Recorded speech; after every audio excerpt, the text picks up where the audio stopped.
Welcome, everyone. Thank you for being here. We're going to let everybody trickle in and we'll jump in and get started. Just a second.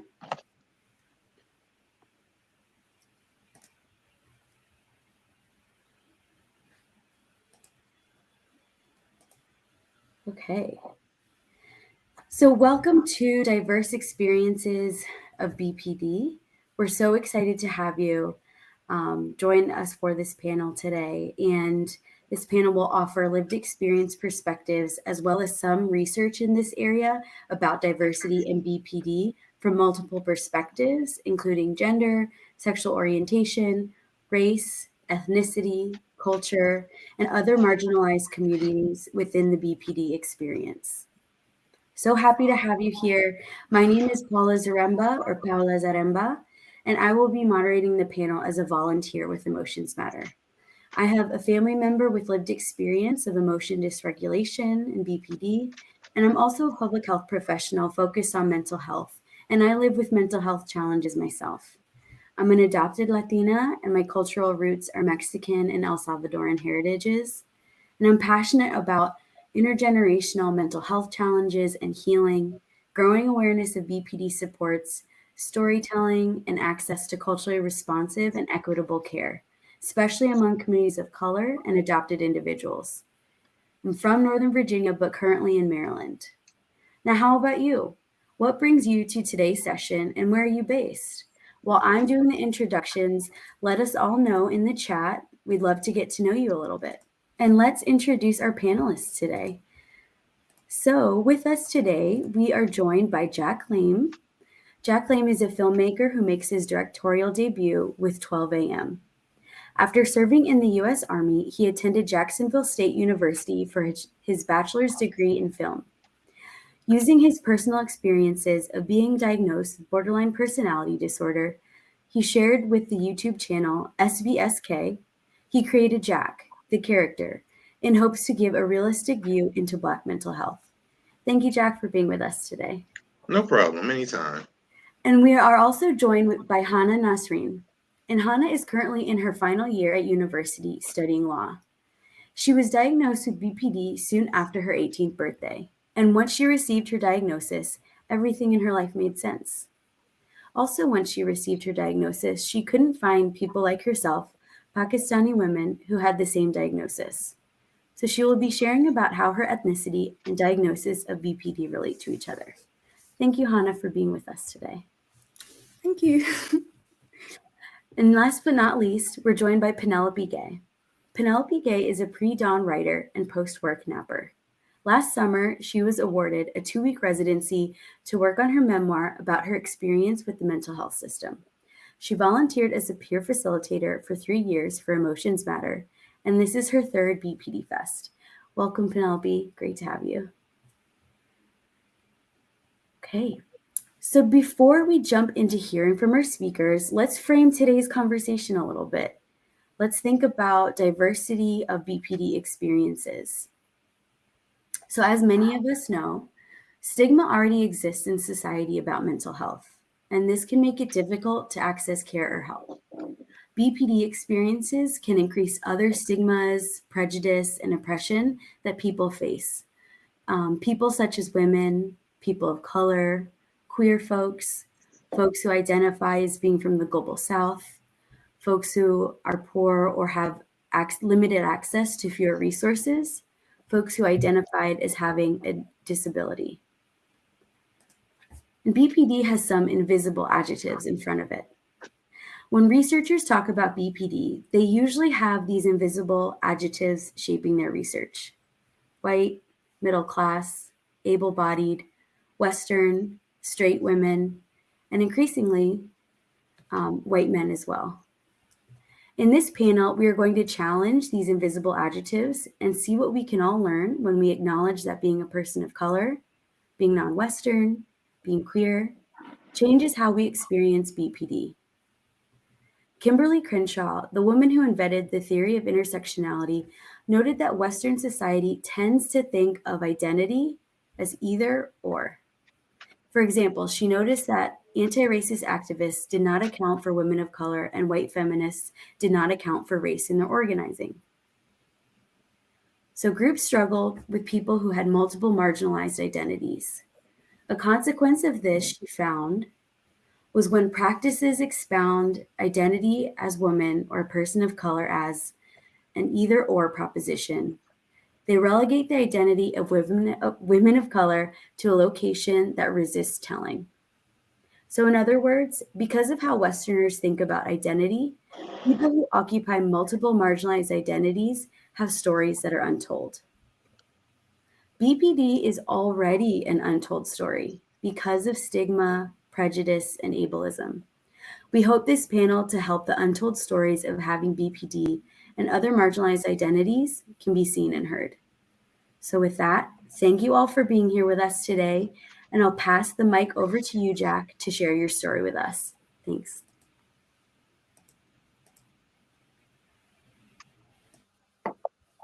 I'm good. Yes. Okay. Hi, everybody. I'm Jack Lane. Um, Basic information. I'm originally from Long Beach, California.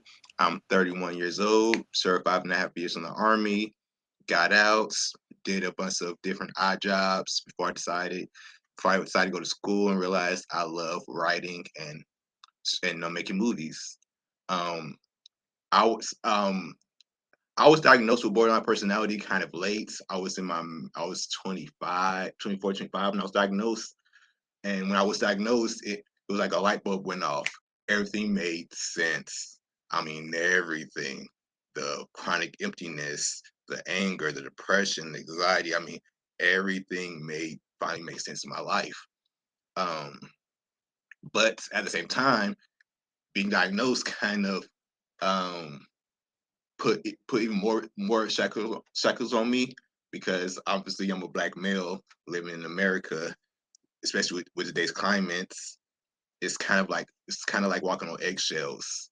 I can't really have bad days without people looking at me even more worse as a threat. Um, it's not hard. I really can't tell people. I really can't tell people I'm borderline personality disorder because there's already a stigma, but now there's a double stigma because the way I look.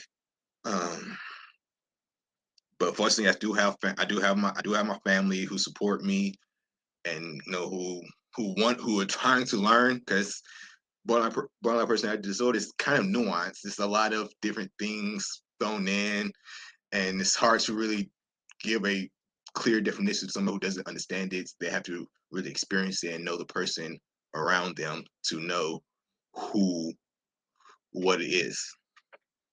And you know, the more I learn about borderline personality disorder, the more I realize that it's rare for a man to be diagnosed with it because it can be misdiagnosed as so many other different things. It's really rough. It's really rough in the streets for a man for a man with borderline personality disorder on top of being African American. Um, but yeah. Working on a short film about borderline personality disorder, loosely based off my life, my experiences, and and stories I've heard from other people who are willing to tell me their stories. And I've been hearing a lot of rough stories, just not just about borderline personality disorder, but about everybody who suffers from mental illness. It's really you realize just how little people actually care when it comes to mental health until you hear somebody tell you how they're spit on, pushed aside, you know, cut out from their own families. It is crazy. Um, but yeah, um, so that's coming out where we begin filming Memorial Day weekend. So it'll probably come out either later this year or sometime next year. Um,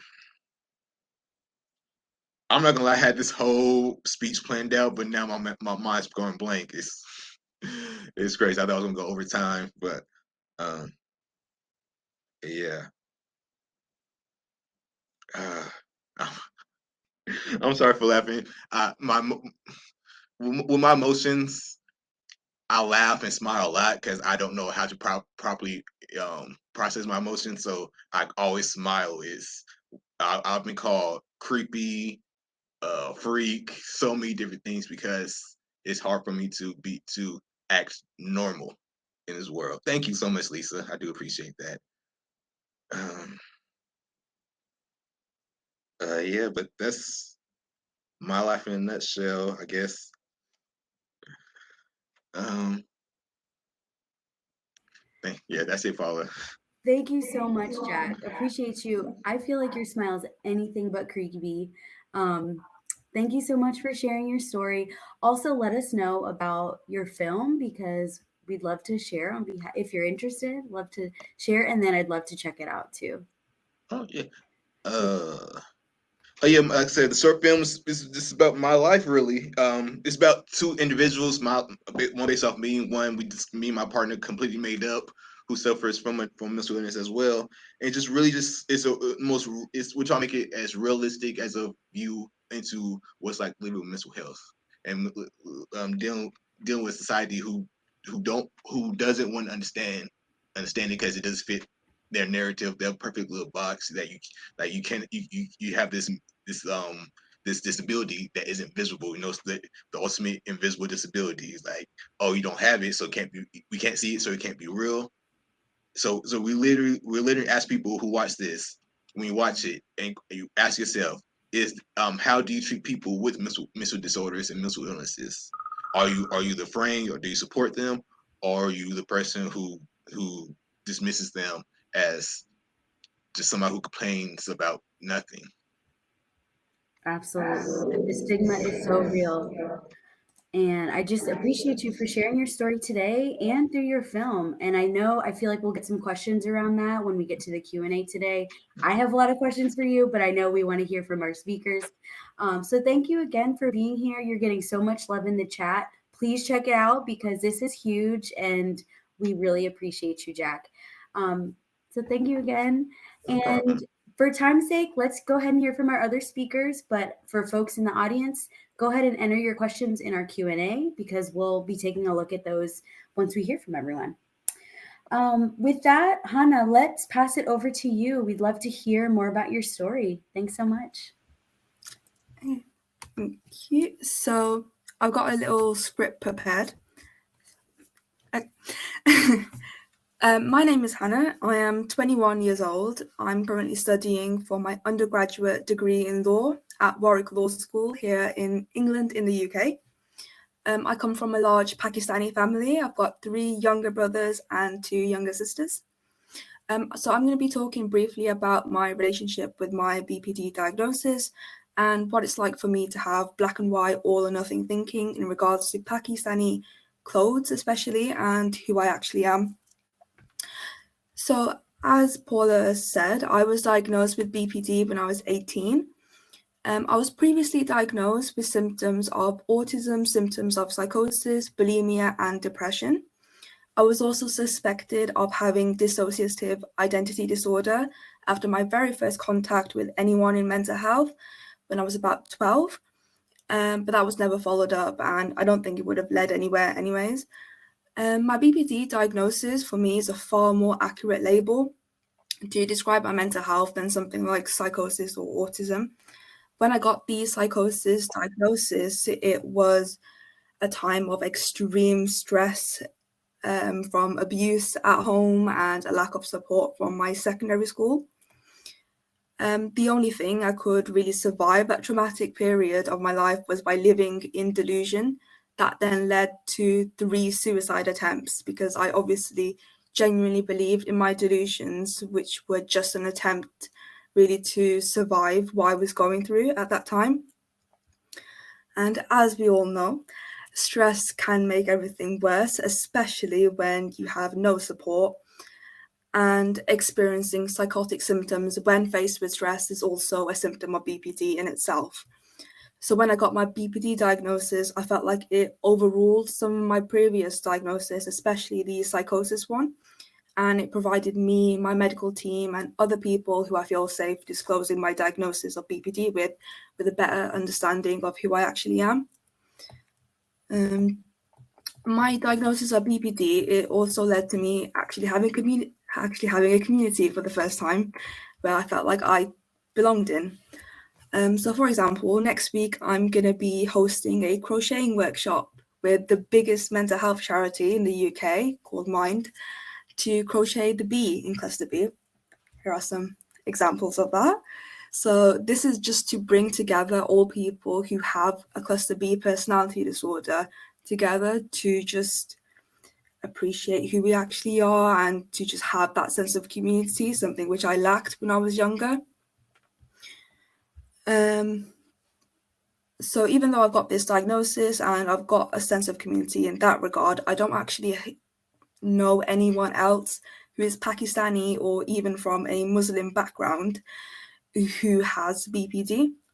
So I'm an atheist, but when my family heard about that when I was 13 and then later again when I was 14, they beat me and they threatened to kick me out the house. The next day they acted as if nothing had happened and as if I'm still a Muslim. So for my own safety, I act as if I am a Muslim. So that label of being a Muslim, it's still fairly important in my identity, even though it's just there just so that I have a roof over my head. For me, one of the biggest issues caused by having BPD and also being Pakistani and living as a Muslim, even though I'm still an atheist, is my all or nothing black or white thinking.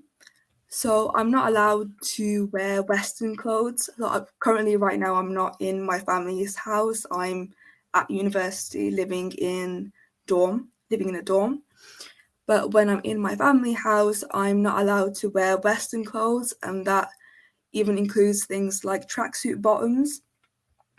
I don't know if you Americans call it joggers, but it's just those gray sweatpants. I think that's what you guys call it. So I can't wear those. I can't wear hoodies. I can't wear any of that kind of things. Those kind of things. I have to just wear that stereotypical Pakistani clothing. And because of the Muslim religious beliefs, I have to also wear a headscarf. And bringing it back to my BPD, it just makes it incredibly difficult for me to care about my appearance. So I lack control over my clothes, and that means I don't want to bother taking care of my appearance in other ways, such as wearing jewelry or makeup, even though makeup matters so very much to me. Like, it's literally given me a reason to live. It's just like the fact that I can just put a different color on my eyelids. It's something that makes me want to get up every morning. It matters so much, but because of my clothing, I just don't want to bother with that because I don't have control of my clothes. So why would I bother with putting makeup on that can match my clothes?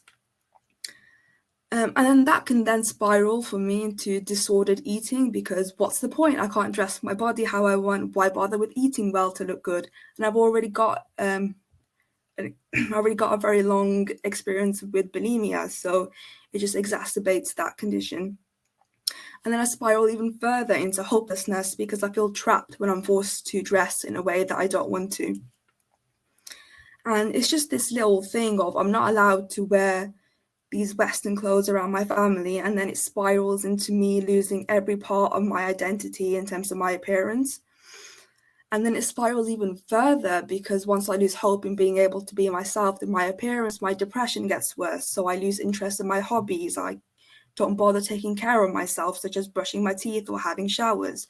And I just lose everything I've ever built for myself just because of the fact I can't wear clothes that I want to wear. And I think people really don't understand what that's like, especially because of the stereotypical idea of someone who has BPD as someone who is white, Western, English speaking, and I just don't think people understand what it's like to be someone who is Pakistani, who's living like this one culture in the household, but then they are living in this like outside culture of Britain, but in a household is South Asian, and how can I actually live in both of these cultures? How can I actually work together? Like, how can I make my family happy in wearing the clothes that they want me to wear, but how can I also make myself happy in wanting to engage in the British culture that I'm very proud of having? Yeah, so having BPD and being Pakistani and living as a Muslim, even though I'm an atheist, is not a perspective that I've really heard before, but I hope other people here could relate to my experiences. And yeah, thank you for listening. Thank you so, so much, Hana. I really appreciate hearing your story.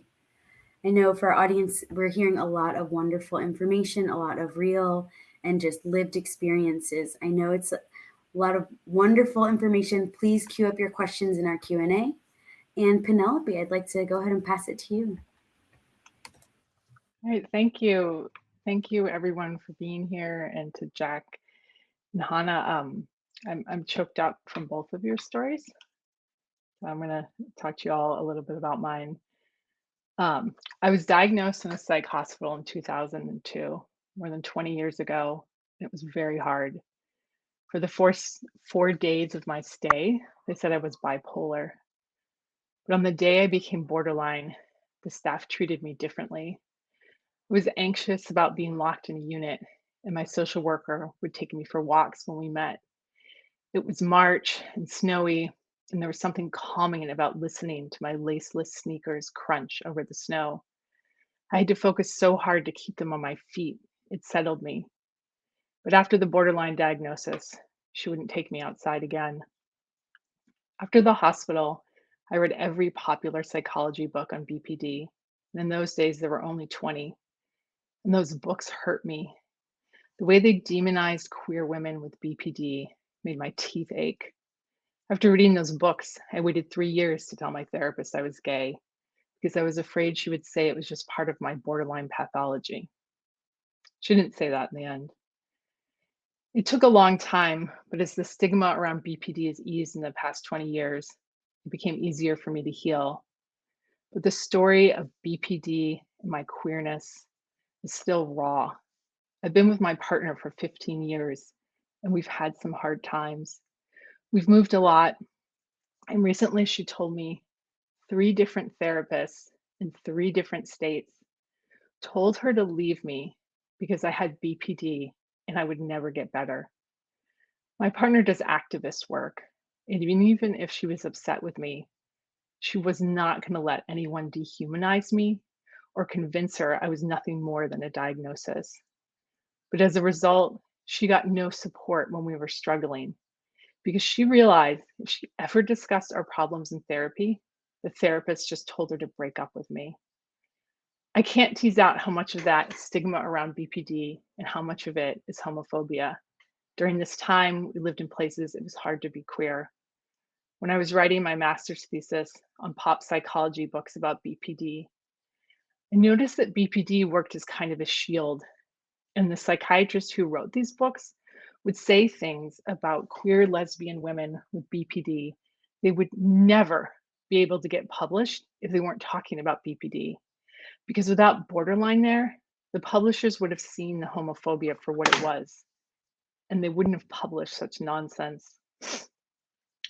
My partner not getting support while I was suffering and struggling took a toll on her and on our relationship. She was so alone when things were hard. I thought because we were both in therapy, we were both getting support for our relationship, but she wasn't. That to me is a painful reality of BPD stigma and homophobia joining forces. Both of us suffered deeply. Our relationship is still recovering. We're working it out now with a queer couples therapist who sees me as a person, who has watched my presentation on stigma from last year's BPD Fest, and who's open to learning how BPD stigma has impacted our relationship. I think our anti-stigma work around BPD can grow from queer activism. I love the old slogan of Queer Nation from the 1990s.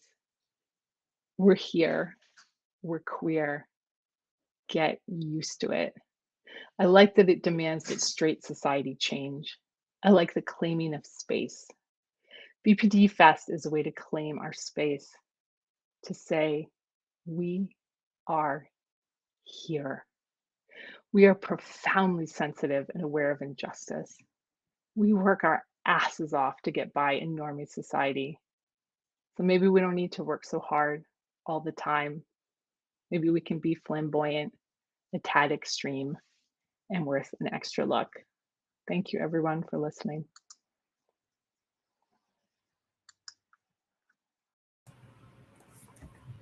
Thank you so much, Penelope. So clear that you have such a gift for creative expression. Just appreciate hearing your lived experience stories. I'd like to now welcome Hana and Jack back on camera, and so we can transition to a little bit of open Q&A. We're getting some amazing conversation in the chat.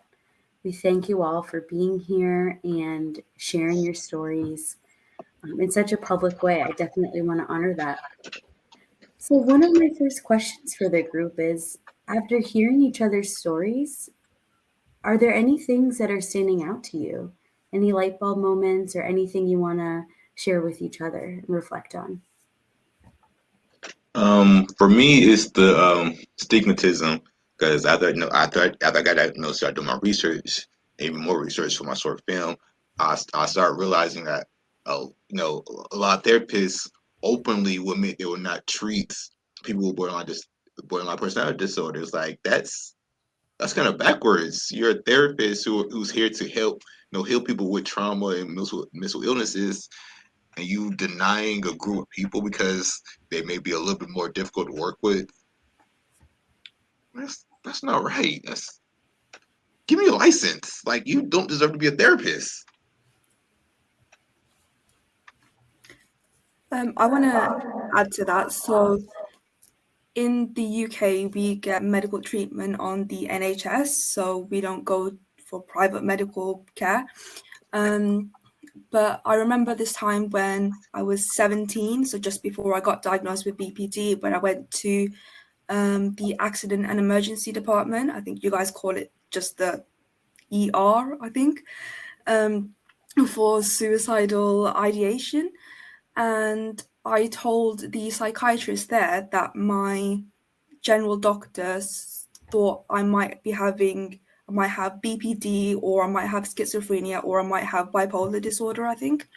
And I was just told them that just to give them suggestions of like, this is what you should probably be focusing on.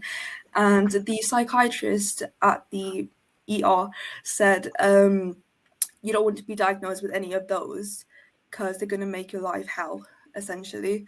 And it was more of like, I guess just like she acknowledged the fact that there's stigma around it, but she said it in such a way, it was like, you do not want to be diagnosed with those. Kind of like just dismissing the fact that people can be diagnosed with those. And then I eventually did get diagnosed with BPD, so it's just quite weird that she was very reluctant to even bother searching for BPD symptoms in me. And to also dismiss it as well. It's like, oh, you don't want to be diagnosed because it's going to ruin your life. And it's like, okay. I mean, it really hasn't ruined my life having a BPD diagnosis, but okay. Yeah. Thank you both for sharing and reflecting. We are getting some questions in our Q&A, and while you're talking about stigma and providers that you've worked with, some negative experiences, harmful potentially, one question we have that's related in general to treatment and providers is, how long did it take for your therapist to get the correct diagnosis? I went through 3 therapists before I got the correct diagnosis. First therapist, general anxiety and depression. Second therapist, major depressive disorder. And the third one, I forget what was, but it took the fourth doctor, who happened to be a black male doctor. The first time I had a black doctor, and not only that, but most of my team were black doctors. That's when he's like, he's like, he's like, based on everything I'm seeing, not only have you had a mental disorder probably most of your life, but it's probably this disorder, borderline personality disorder. He didn't sugarcoat it. He just say, oh, this is a bad thing to have. He just straight up said, this is the diagnosis you have that I'm seeing that you have. Thank you, yeah, for sharing.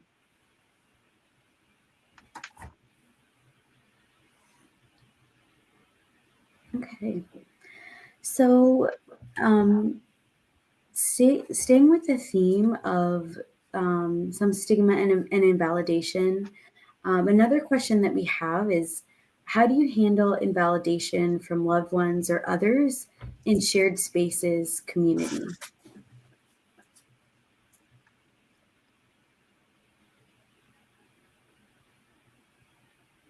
I answered this one in the private chat. I'll say my answer again. It kind of breaks me, especially comes from like loved ones who know what I'm dealing with, because it just shows that they're ignorant and haven't done research on their own. They expect me to always educate them and all that, but be okay with them being ignorant. Like, no, I don't like that. Like, I put a lot of time and attention, get to know you, knowing how you want to be loved and what takes you off. Well, I can't do the same for me. Mm-hmm. Mm-hmm. That extra emotional labor to educate, but also teach, inform, that can probably feel like a burden at some points. Although, it's different circumstances. Penelope or Hana, do you have anything to add? I work right now in policy around youth behavioral health, and I hear a lot of awful things from professionals about BPD, but it's not a safe place for me to be out. So I really focus on just like letting it hurt. I mean, like I do what I need to get through in the moment, and then like I let it hurt. I write about it, but it's just a rawness. I look forward to the day when I like can say, hey, by the way, I sometimes will send a private email to try to not like put someone on the spot, because I find people don't respond well to that. And just say like, hey, can you please not use, I've said like, can you not use this language around me? Like it's, I don't get specific about why. I just say, I didn't find it helpful to hear that about a coworker. But it's really just facing that pain, and like finding spaces like this one and hearing other people's stories and knowing that like I'm not alone with it is really helpful. And I have to go to the next panel. So thank you both. And Jack and Hana, I wanted to say, I noticed in your stories, I loved how much there was talking about, Jack, you said, I'm the one walking on eggshells. Like, and Hana talking about all the things in your family and environment, how those things like drive us mad. Like we're already suffering, but the environment pushed it, like, so I really appreciated that's the kind of the thread I heard in all of this. So it was an honor to be here with you all today, and thanks to everyone who attended this panel. It's an honor meeting you too. Thank you. Yeah. Thank you, Penelope.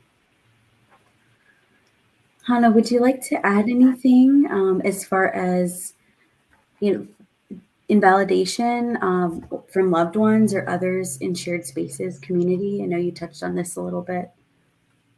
So I haven't told any of my family, aside from one of my brothers, about my BPD diagnosis. Yeah, so there's nothing really there to comment on, but I do have a friend, and I just teach him things about my BPD. So he was there, like, I met him when I was 17, so before I got diagnosed with BPD, and then he just stayed like throughout the whole journey of me getting my diagnosis, going through DBT group therapy sessions, and he's still here as well, which is quite amazing. And yeah, he's just been quite good, so I can just talk to him about things, and I'm try to be as open as I can with like my needs. So I just say, can I have some attention like right now? And he'll be like, yeah, sure. And he'll just give me that attention that I just need. yeah, so it's quite good. I can just talk very openly with him. Yeah. Awesome. Thank you for sharing. And kind of leads to this question about safety, actually. How do you all find support? What community spaces, or who are, where are you finding some of the safety to receive that support? I kind of I'm a loner, 100%. I isolate myself, cut people off in a heartbeat. So I really deal with most of it alone by myself because I'm not comfortable around people. I don't. I that's putting nicely. I kind of hate people. That's what I do. I don't really go out looking for support. And people who do will support me. Like I said, I tend to cut them off. So I'm really by myself. Mm-hmm. And it's by choice. Mm-hmm. Mm-hmm. Thank you for sharing. Yeah, appreciate it. Could you repeat the question, please? Yeah, where do you find some support and safety? You mentioned your friend, Hana. Are there other spaces you go to for? Yeah. I just go within myself as well. Like I made this thing. So this here is a folder, and inside the folder it is. It's called the self-care doc. So it's a compilation of the skills that I learned in therapy. So just all of them written down here. I don't know if you can see that. So let's say, like, for day-to-day life, use the ABC skill. And then what is the ABC skill? And I've got other things in here as well, such as a list of like self-soothing and a bunch of posters as well that I've made. There's this one here. And I've also got some art that I made when I was 8 years old. You can't really see it properly, but I've got this here because I really love who I was when I was younger. She's very precious to me. And so that's just the thing that I use when I feel like I need it. I can just go to that and just look at my skills, look at all the things I've made to just support myself, and I just go within myself to get support. Yeah. Thank you both for sharing that internal work. I think all of us can resonate, I am sure, to a certain extent in our relationship with others and navigating all these things with our mental health journey. So thank you both for sharing and being in community today. For myself, I'm really hopeful that emotions matter. We can create more spaces just like this, especially for folks of color, to connect and create that community. Some of you in the chat are saying similar things. Some folks have mentioned animals as being very supportive for mental health generally. And I wonder, outside of some of relationships, what are some things you all access to feed your soul, to comfort your soul, whether it's connecting with people or some of your hobbies. Jack, we know you both are creative. Hana, you just shared. Jack, you shared about your film. What are some other things that you all enjoy doing to feed your soul? I'm a reader. I'm a writer.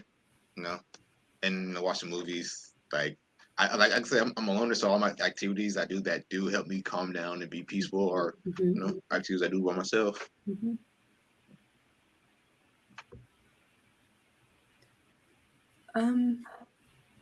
I love makeup. As I said in my little speech, it's generally something that has given me a reason to live. So I was suicidal a few months ago, and there was just nothing to live for. And I thought, what eyeshadow color can I do tomorrow? And that was just the only thing that I had to go for. And then the next day, what lip gloss color can I go for? Where can I put my blush? Should I put it here? Should I put it there? What color highlight should I go for? Should I go for gold? Should I go for white? And that is just like the only thing that I've got really to keep me going. And yeah, I just love how I can also express myself with that. If I want to be a bit more gothy, like how I used to be when I was younger, I can do that. If I want to be a lot more feminine, I can put more pink eyeshadow on or anything like that. It's just, I love makeup so much. I love that. Thank you for sharing. Thank you both. And totally resonates to find those things that bring us comfort and that we're so passionate about. I too have those things, and hearing you all talk about what you enjoy reminds me so much of that. So I'm glad you found those. Thank you for sharing so openly. So let's get into some other questions we have from our chat. And let's shift kind of back to our loved ones and family. This question is, does anyone else in your family have BPD? I do, and it's harder when the rest of the fam also have BPD, but they deny it. I'm the only one who says it. They're all cluster B. I can't believe that a BPD kid wouldn't have tons of cluster B in the family. Yeah, I agree with what Emily has said, that yeah, there's definitely a lot of like mental health disorders in my family, 100%. I think it's especially because of the fact that it's I think the term is generational abuse or generational trauma. Yeah. So like my dad, he had a terrible upbringing. He had a single mom. They were living in poverty, and it was a massive family, very difficult to get food on the table, to have new clothes and everything like that. And so he's learned his own unhealthy coping mechanisms, quite frankly. And I'm pretty sure, yeah, he's definitely got something going on up in there. My mom, she also had a terrible life as well. So I do think that she's also got some things going on there. And I just think it's just a whole generation worth of trauma and abuse, and I think that's definitely caused some mental health disorders. Yeah, I really don't think one person can only have only one person can have a mental health condition in such a family. Yeah. Mm-hmm. I felt like she was just talking about my parents for minutes. Yeah, my dad raised by a single father, oldest son, take care of him, and his little brother. He had to do what he had to do in order to survive. Yeah. I'm pretty sure he has survivor's guilt. He won't admit it. My mom, similar horrible childhood, drug addict father, mother who really was disappointed to having kids. Just so my sibling. So I was the first sibling to actually come out and say, I have a mental illness. I have borderline personality disorder. My sister directed after me. She came out and said, no, I went to the doctor. Yes, I have depression. My baby sister, she came out and said she has depression. One of my brothers, he came out and said he's been talking to the therapist. He hasn't came out and said if he's been diagnosed with anything yet. But yeah, so yeah, you can't, especially if the parents raising the children still haven't dealt with their trauma, you can't expect them to have really mentally healthy kids because they don't know how to show good mental health. They don't know how to show a survivalist mentality. Yeah. Thank you both for sharing. I'm just soaking it in. It resonates just with my own experience, intergenerational traumas. Just kind of learning about that. Also exploring some trauma-focused therapies. So thank you for sharing. And let's see. We do have another question. Now, this is actually about connecting with you both online. Where can we find you all online if you're open to connecting? Some folks would love to follow you and support your work. Yeah, I'm on TikTok, Instagram, Facebook. I'm in film, so I have to be on social media in order to connect and find new source materials and all that good jazz. TikTok is Jack Lame. It's Jack Lame 69, I think. I'm immature too. That's that's a fun fact about me. Instagram is Jack Lame forever. Jack Lame _forever _ alone. I was really depressed when I made that. Twitter is Jack Lame, Jack Lame again. And across the board for all social medias for my short film is Day Night Series.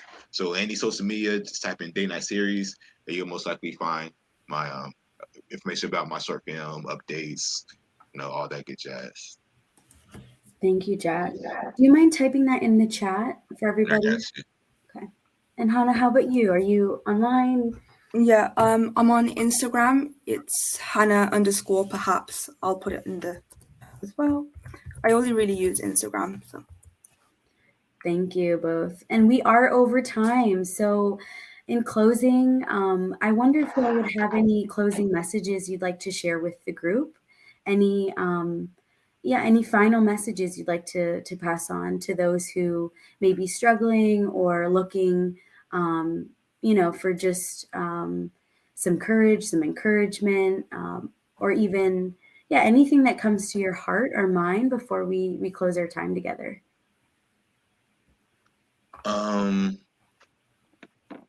Yes, actually, I do have a message.